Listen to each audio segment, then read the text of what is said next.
Hey everyone, and welcome back to Dust Jacket Radio. I'm your host, Jacob Valdez, and I'm here with John Glaze. And today we have two guests again. We have Robert McPherson and Peter Flores. Mm-hmm. So Peter here is a published author, and this is Peter's publisher. That's correct. McPherson. McPherson, yes. So we're going to get to hear two unique perspectives today, where we're going to talk to somebody that actually wrote a book and somebody that, the whole process of publishing, which is very interesting. Mm-hmm.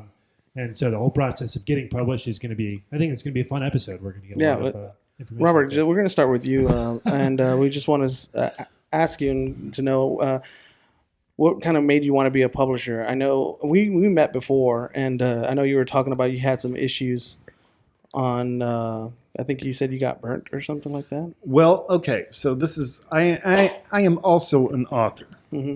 And 2006... Here we go. 2006, I got my first book published, but the publisher was less than honest, and I'll just go that way and leave it at that. Mm-hmm. Anyway, so what happened was he passed away, and the IRS comes up to me and says, "Hey, you owe us money." I said, "No, I don't," and it all came out that I got basically burned. And fortunately, because the publisher passed away, all the rights to the books reverted back to me, which was very, very cool. And then I decided to go ahead and start self-publishing those books. And I went to conventions and everything, and people came to me and it's like, I have a book idea that I would really like to get published. And I was like, and it dawned on me, it's like, I can do for them what I've done for myself and really help people. And the great thing about it is with the publishing industry in general, great stories go unpublished because the authors are unknown. And I mean great stories. And I'm sorry, I'm already going to promote him.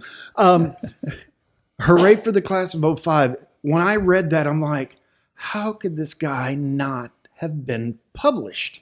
I looked at that and I go, wow, this is a great story. He's got great characters. He's got great people. He's action, adventure. And it's like, wow. Mm-hmm. And I immediately took this project and says, okay, we're going to run with this because not only is it a great story, but it's a great sellable product. Mm-hmm. And the problem with the big publishing companies, unless you're well known, you can't get published, and you can't get well known unless you're published. Yeah. So it goes back and forth in a catch-22 situation. Mm-hmm. Now, with me, I don't have to have. Okay, let me back up a second. The way the publishing situation works for us is these are print to sale, meaning as soon as somebody orders it, it gets printed. So we don't have to have a huge stock. We don't have to print 10,000 copies to begin with. And it helps the unpublished authors get published, So, and like I said, it got to a point where I had all these people around me and it's like, okay, let me do for you what I've done for me. Let's do this. Right. And the name of your company, before we haven't even mentioned that before, it's New Atlantic. Oh, the company is called New Atlantic Industries. New Atlantic Industries. Okay. And it actually, okay, I'll tell you a little story behind that name. The first book that I wrote was called Hostile Waters. And in that was a very prominent country called New Atlantic Corporation. Well, I couldn't go with a corporation, so I just said industries.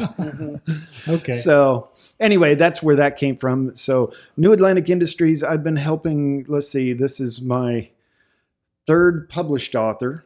Uh-huh. We've got, and he's got a couple more books on the way, which, he's going to have a lot of, you guys got, I can't believe I love the way he writes. Anyway, there's also a book called Hydrogen Runner by Dr. Claudia K. LeBaire. I was going to, Claudia Black. Oh, jeez. Never mind. Anyway, Dr. Claudia K. LeBaire. And we have a book that's just now coming out, an audiobook called Through and Through by a college student called Amber McPeak. Okay. So, I mean, it's science fiction, mostly what I've done because that's what I personally like. Mm-hmm. But I'm open to any other kind of genre as far as, I've already started thinking about, and Peter's talked to me about a Western that he's written and some historical stuff and some romance stuff. And I'm like, okay, well, we can do all of that too. What's the marketing like for an unknown author? How do you get their name out there? Usually through Facebook, through LinkedIn, through Pinterest, through all these different basically all the networks that are available right now, right? Yeah, I have my daughters already as cheerleaders. So it's basically right now it's the social medias and going to conventions. Okay. So we're going to be hitting a lot of conventions this next year. Especially with science fiction, you have a wide variety of conventions you can choose from now. Oh yeah, especially with these cult followings of that sci-fi has already. Oh yeah, one of the biggest ones I've done for the last number of years has been the Star Trek Las Vegas, which is like the number one premier convention, and I was floored by how many people would say, "Wow, that's great!" And talking about my stuff, and we're going to be introducing the other authors in all of these conventions this year, so it's going to be a different thing. Are you going to be participating in the one we have locally here in San Antonio? I would have if I'd have known about it beforehand. But to get into the vendor's room, you have to be 6, 8, 9 months ahead of schedule. Oh, yeah. To be able to get into the vendor's room. And like I said, had I known it, now I will next year for sure. Are you going to be, will you be attending next year's book festival here in San Antonio in April? Probably, now that I know about it. See, it's just a matter of what I know about. Okay. Okay. We're going to talk more about that later. Okay.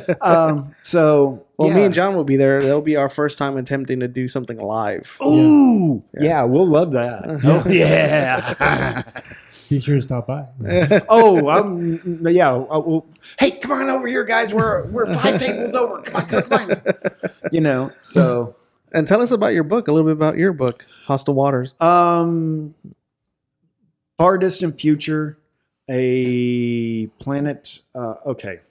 Let's give you the future history of the way I see things. Okay. In a few years, and this isn't actually in the books, but it kind of gives you some background. A few years from now, the corporate America puts people out into space. A number of years later, a plague kind of wipes out most of the population, and the only people surviving are in space. And unfortunately, the only form of government is corporations, which is why the New Atlantic Corporation is the main thing. But anyway, so they go out into space. They find this one planet. They call it Pacifica. Beautiful islands all over, and have research stations under the sea. And the surface gets bombed in the middle of the corporate wars, which is kind of another story altogether. And the only thing that survived were the research stations under the sea. 600 years later is when the story starts, as Captain McNair goes in search of a ship, and that's how the whole story starts to evolve, and it turns into a mystery, and I don't want to turn into a spoiler here. Okay. So, and what is the main character's name? Captain McNair. And what made you think of that one? What gave me that name? You had to put the Mac in there, right? Yeah, I had to have the Mac in there, I mean, I couldn't say, hey, his name is McPherson, So, I had a friend of mine whose last name was McNair, and he was a great person, and he passed away. So kind of as a memorial to him, I kind of named him McNair, but not anybody really knows that yet. Oh. So that's really the first time somebody's asked me that. So it worked out well. But yeah, so next question. Yeah, I actually do. Yeah, it's a good. I like there's a good overall. I'm intrigued. I need to read this now. I left kind of early when we first met, and my cousin was talking to you, and he said you had a real interesting conversation with him about how you let your characters take control. Yeah, it's actually kind of interesting. Me personally, when I write, I have such a good understanding. I mean, okay, let's back up for a second. Captain McNair, I gave him a back history all the way back to his childhood. I know everything about him and how he, did what he did and why he did it. And as a result, he makes his own decisions. And I know that sounds bizarre, but I want to go this way. Oh, that's right. We're on camera. Good. So I want to go this way with my story, but it ends up taking a detour because of the things that he did prior in his life that made those decisions already ready. Yeah.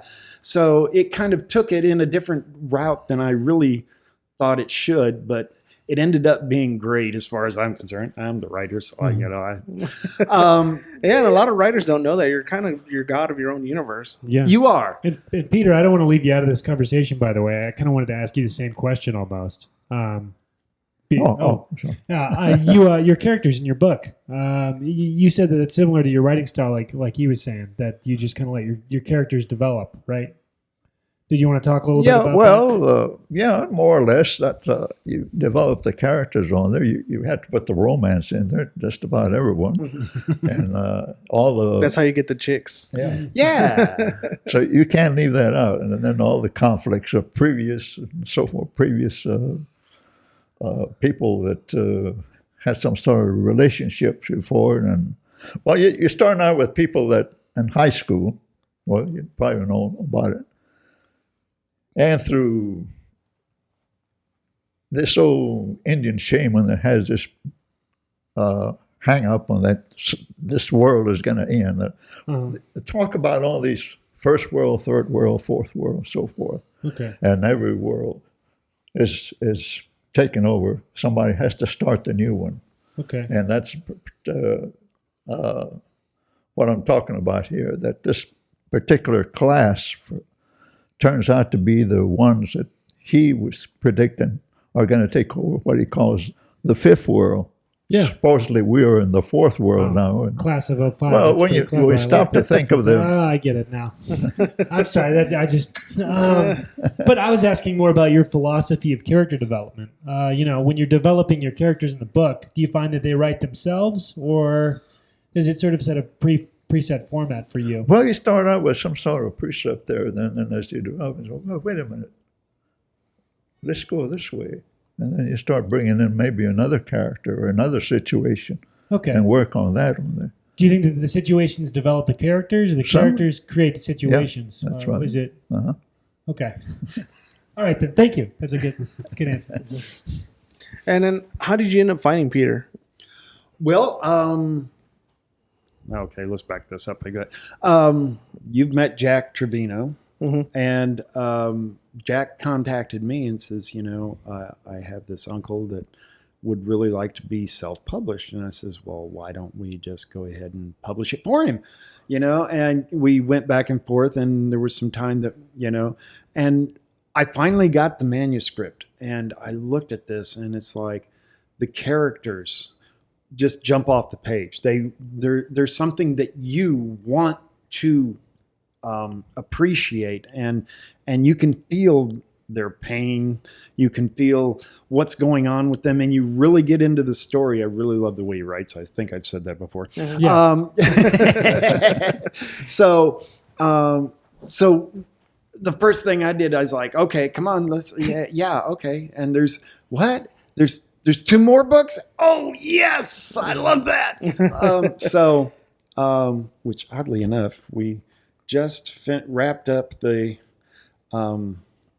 First Children, which is the next book. Mhm. We just wrapped up getting everything ready and tightened up. All we're waiting on now is the cover. Mhm. And we'll be publishing that within the next 2 to 3 weeks max. So Cool. that's very cool. Anyway, back to the story. What was the question again? Now that you asked me this, I was kind of like, I kind of went off We on a went off on a tangent. And diatribe there, but it was good. That was a fun conversation. I expected that to happen. yeah, with but- Bob, you never have a chance. Let's just reset. I wanted to talk about New Atlantic Industries again. Okay. You started it up. How long ago was this, by the way? About 2 years ago. Okay. And it was actually funny. I set it up as a publishing company for me. Uh-huh. But like I said, I ended up meeting people at conventions and stuff, and it turned into something bigger than I thought it was going to, Mm-hmm. which kind of surprised me. I was like, did the Kali Coconut. Yeah. But the more I'm working with people, the better I feel I'm becoming as an author. But it's interesting because I've got 3 other people right now that I'm getting their manuscripts together and getting everything wrapped up so that they can be published as well. And the response has just been tremendous. It's interesting because every new author has their own group of people that are, as Jimmy puts it, cheerleaders. Yeah. So and then they all kind of jump in together and say, "Oh, you did what? Oh, let me check that out. Oh, yeah, and they go back and forth and it's growing, and it isn't by any means 10,000 books a week. Don't get me wrong. And the problem is we just have unknown people, and I'm trying to get the word out, but I don't have $1 million budget to Yeah, like promote Simon with. Schuster or Penguin. Yeah, so it's kind of it's growing, and it's growing slowly, but it's still growing, and that's the thing that's very encouraging for me. And that's a fascinating industry, the self-publishing. I've seen some great stories come out of it as a result. Oh yeah, and that's the thing. I'm, regardless of anything else, what I'm interested in is a great story. Mm-hmm. To have somebody just say, "Oh well, I want to publish." Okay, this needs some work.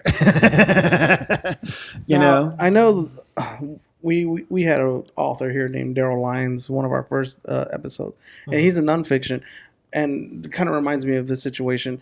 He was the kind of a guy that didn't know where commas went, periods, and know how to his writing structure. So what do you do when you run into that roadblock? It's a great story, but just the grammar is just way out there. Do you have your editor in house, or? Well, I wouldn't call it in-house, but yes, we do have an editor we use. We have graphic artists we use. We have actually, quote unquote, a team of different people that I work with that get things done. And you look at, show the cover of the book. Okay. You look at the cover of the book, and this was done by Elizabeth McKay. I'm going to say it that way. Mac. Yeah.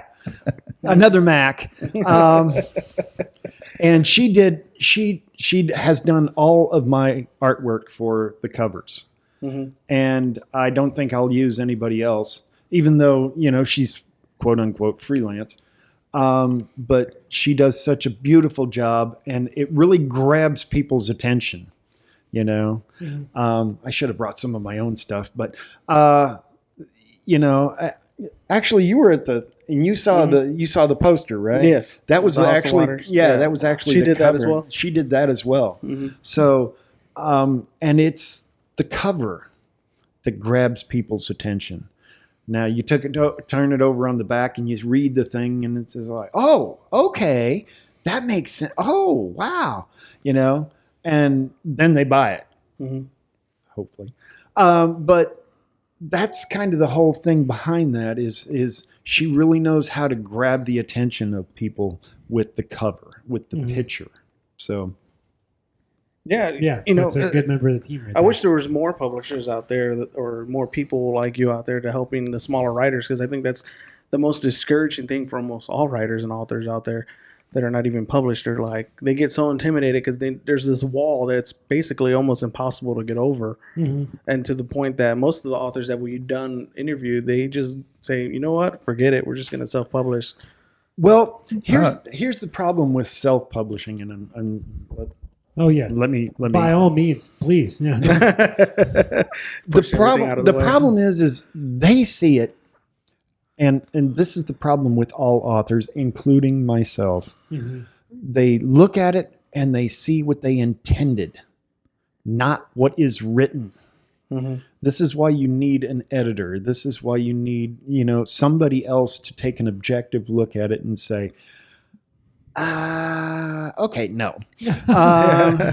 This is, and it's not so much story or characters or anything like that, but I have a very bad habit of putting seam when it should have been seamed. And I don't see it when I go to reread it. Because in your mind, you already know how it's going to go. I know what it's supposed to say, and in my mind, I put it there, but I don't see it.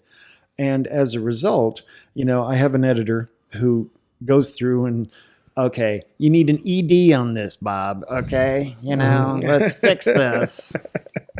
And as a result, now, and getting back to the original question, the problem is they don't see it. And then you go to self-publish, and people are put off by the fact that, that's the last thing you ever want a reader to do is go, Yeah. So, and especially on a repeat basis, as soon as that happens, like within 6 pages, I'm like, oh, okay, this guy can't write, Thank you. See, and that's, like I said, therein lies the biggest problem with self-publishing. But like I said, with me, and we go through and we have other people who look at it and tear it apart and say, okay, this needs to be this, Yeah.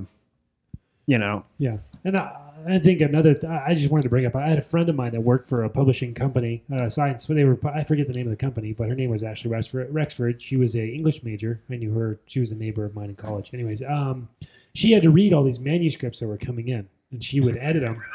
And it was a fairly big publishing company, and she said 98% of them were just garbage.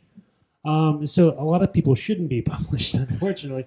So, or at least not without work, because it's, people get this idea for this great story, and then they don't really work it through. They think I can write it in 2 weeks, and then it'll be done.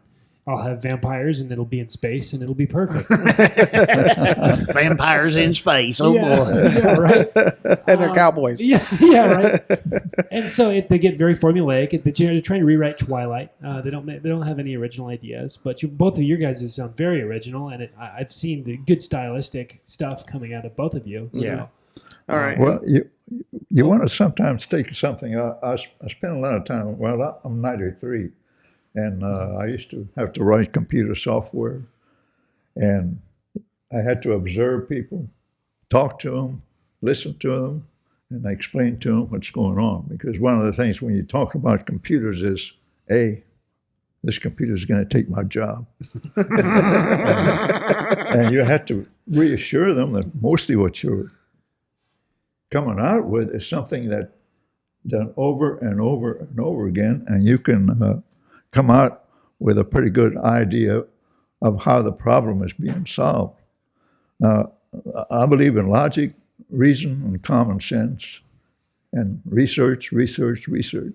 And even after that, the what ifs of what you do. Because you write a program, computer program, you're it. Yeah.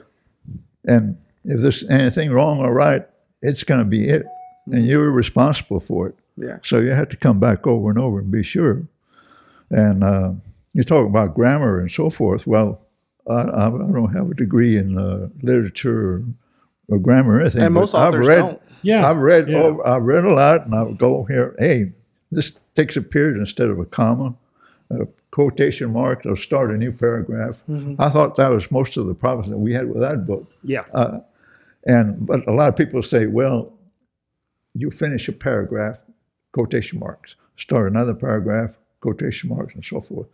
But if it's the same character, at the end of the first paragraph, you leave the quotation marks off, quotation marks from the new paragraph, when you come along, and keep on knocking off the quotation marks until that character finishes his speech or whatever. Yeah, his dialogue. Yeah. Yeah.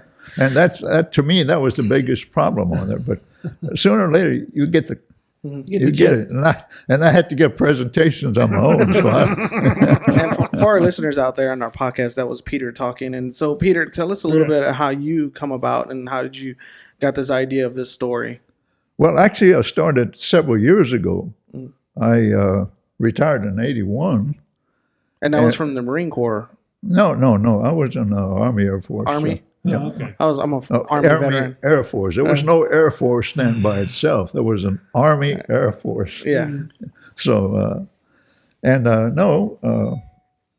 had an agent, Fran Rathman. I don't know if you may. We talked about that. Yeah, and she. Well, the last word I had from her was in 2003. I had already given her several of these manuscripts. In fact, some of that one and several others that I've got here. And that was the last I heard. And about the same time, my wife got sick, and she had to go on to be tended care, hospice care. And she died in 2014. Sorry to hear And that. so I was all hung up on all this more personal problems. And then later on, I found out she died in 2013. So I don't know what happened, whether any of my books were accepted or had to be sent forward or whatever. But as of that time, I had no response from anyone on whether it was to be published or rewrite or anything like that. So that's when talking to Jack here, that redone some, well, like this one, original was the class of '86, I think I had it. And I said, well, if I'm going to redo it now, it's we're already past 2000. Yeah. And, You're like, I might have to change the years. Year 2000, well, everybody's predicting the end of the world in the year 2000. So I had to throw it into the future. And that's what I did with that. This reunion takes place in 2020. The next two will go all the way up into 2022. And it will involve the president and his cabinet. And it's based on a lot of the stuff that goes back to Eisenhower. The rumors or conspiracies, what do you want to call them. Yeah. As far back as Eisenhower, you had these UFO characters coming down here. And Eisenhower, they agreed to cooperate and get some, at the height of the Cold War, it's supposed to help them. How much that is true, I don't know, but that has been a continuing, and I'm pretty sure you've heard about it. Yeah. That has been a continuing conspiracy. And Conspiracy is what they call it. And just to let our listeners know, Jack is the author or the writer that we spoke to last episode. Yes. So you wrote And two you're his uncle, correct? Yeah. Okay. Okay. He's done quite a bit of work himself too. Yeah, Jack does all right. So, I have 5 or 6 novels, a couple of westerns, a couple of shoot-up westerns. and for the hooray of for Class of '05, how did that idea come to you? The story. Well, again, based on that deal, like I said, it's going to evolve. Just wanted to ask you guys, like, when you're getting this book out, when you're disseminating it, how do you do that? Do you go through Amazon? Do you have a published website that people have to buy from, or? Yes and yes. Okay. You can get them on Amazon. At this point, Hurrah for the Class of '05 has not gotten to bookstores yet, but the other 2 books, or all of my books from New Atlantic Industries, you can buy in bookstores. You can order them. Unfortunately, here's the problem. With thousands of books being published every day, they don't have the room for every single book. So you can't just walk up to the shelf and pull it off, but you can order them at barnesandnoble.com. .com. Okay. You can not even .com. You can actually walk into a bookstore and say, "I'd like Hurrah for the Class of '05," and in about 3 more weeks, you should be able to get it. Okay. They'll order it for you and send it in as soon as they get it anyway. But Amazon, definitely Amazon.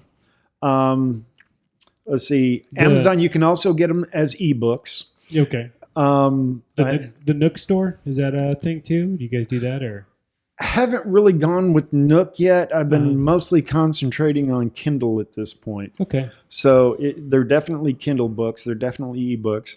Have you decided on your company or in the near future to start Audible? Already have, actually. Mm-hmm. All of my books are on Audible. Okay. We just, like I said, we just got Amber's through and through on Audible. We just, Claudia's been on Audible for about a month now. And that's Hydrogen Runner, Claudia K. LeBear. Okay. Doctor. You know, I got to tell you that. I got to tell you that story real quick. Okay. Real quick. Okay. So I've been working with her for months, right? And I sent her to a guy who was doing podcasts, and he says, Dr. Claudia K. LeBear. I'm like, doctor? I didn't know she was a doctor. So I throw that out there every chance I get. But Hydrogen Runner. Is available on Audible now. It's on Audible. This is actually really interesting. I wanted to pick your brains a little bit about the whole process of getting on Audible. Do they dictate out the voice actor? Do you pick them? How does that work? You go there. You say, I have this. I need an audition. Whoever decides that they want to try and get it, they give an audition. And you say, yes, that will work, or no, I don't think your voice is good enough to do what I want you to do. Okay. So, and do they read like dialogue first, or they just narrate it? How they do it, how the producers actually do it, I couldn't tell you. But okay. How it works for me, I go there, we go back and forth. They give me an audition. I say yes. And they do their thing and they leave them alone until they come back with me with the final product. And I say, yes, this will work,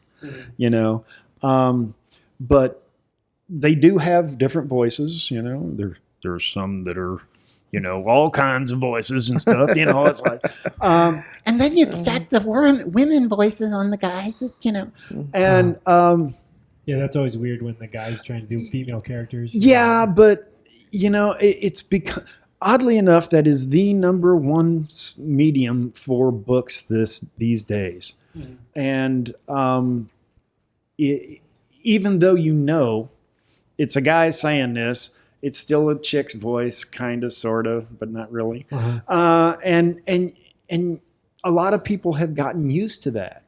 So I know I have. I do the Audible thing, and it's not that big of a roadblock for your mind to get over it. You go, okay, it doesn't sound right, but I'll just do it again in my head, right? Yeah. So, and like I said, the guys that we have doing it is just like, oh, wow. Mm-hmm. So it's very cool. So there's the Audible thing. Do you remember the actor's name by any chance? Or well, the guy who did mine was an actor called William L. Sturdivant from Scotland. Okay. Wow, think about that for a second. And then the guy who does the other books, Through and Through and Hydrogen Runner, is named Dan Carroll out of New York. Okay. So really great. Both of these guys have done really great jobs for me. So I'm like working with them, and it's like, okay, is there any possibility? So I know you're so busy now with Atlantic Industries, and does it take away too much time to the point that you can't create yourself and continue writing? Actually, no. It's interesting you should mention that because I've had book 4 wrapped up for a couple months now, but For me, book 4 is going to be coming out shortly, right around Thanksgiving. I'm just waiting on the cover. She's backed up, boy. I'll tell you what. Anyway. So book 4, called War Drums, the 4th book in the Veterans of the Psychic Wars series, is going to be coming out before Christmas this year. So, but to specifically answer your question, it slows it down, but it doesn't stop it, because I'm still a writer at heart, and But I really love helping other people get published, because I know that feeling when they open up the box and there's their words in a published book for the first time. I know that feeling. Oh gosh, that's such a good feeling. I'll tell you. And I think it's for any author. Oh yeah. How'd you feel, Peter? Oh, doing fine. I've had all my old, like I said, my cheerleaders, and everybody's going on. That's great. My grandpa. Well, next time I'll come by, and hopefully we have you back, is bring some artwork. We need to add more.